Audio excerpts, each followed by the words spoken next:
Dharma Bites is brought to you by Free Buddhist Audio, the Dharma for your life.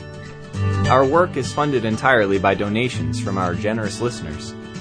If you would like to help us keep this free, make a contribution at freebuddhistaudio.com/donate. Thank you, and happy listening. Another bit of Sangharakshita, if I may. I read this the other day in the shrine room. He says, a common misapprehension is to think of insight and egolessness in abstract, even metaphysical terms, rather than as concretely lived attitudes and behaviour. Realising the truth of egolessness means simply being less and less selfish, and coming into relationship with other people from that basis. Again, I'm quoting Iris Murdoch, as I did the other day, the realisation that other people are real. And it's our awareness starting to open out to include them and to respond to them. Sangharakshita goes on, if you think of egolessness as some abstract principle, somehow separate from actual behaviour, it will leave it as far away as ever. The solution is to try to be a little less selfish. The understanding comes after the experience, not before. So this idea that we're back in a practice. So it's not that we're suddenly going to realise egolessness and out of that come into a relationship of compassion. The understanding comes after the behaviour, not before. And the practice is acting as if other people are real. It's actually starting to bring, as we do to the breath, bring awareness and attention and empathy to include other people's experience.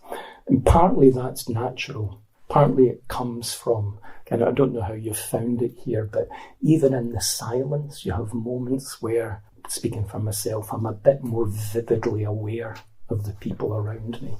Just that the conditions that support that awareness include an awareness of others. So partly it's natural, but partly it's practice. It's just noticing where our awareness habitually goes, intentionally becoming a bit more interested in, a bit more responsive to the experience of others.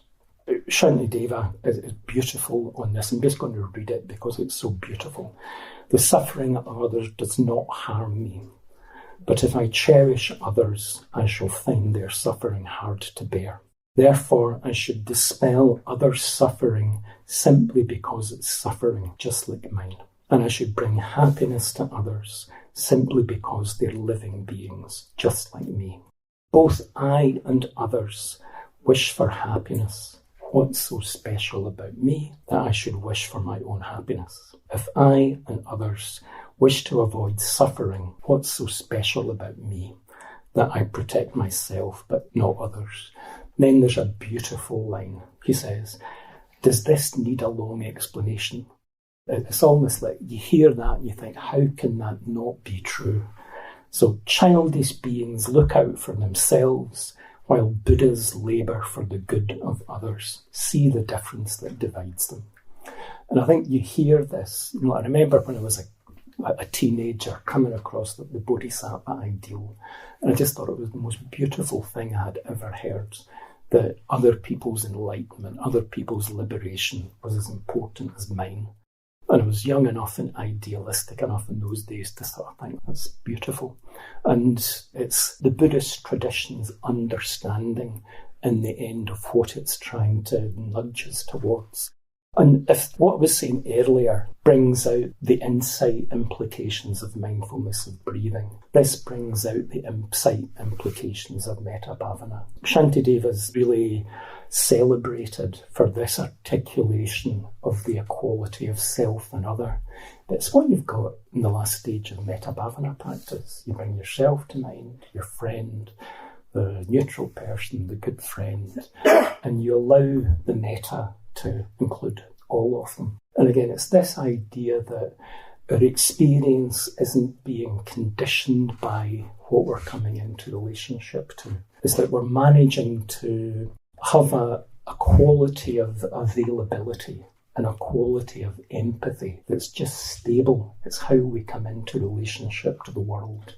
And whatever we come into relationship, whether it's a friend or whether it's an enemy, that same intention to respond with awareness and kindness is established in it. It's not to say that it's not going to be easier with a friend or harder with an enemy, or the other way around, but that the intention, the practice of building up that relationship is more and more established.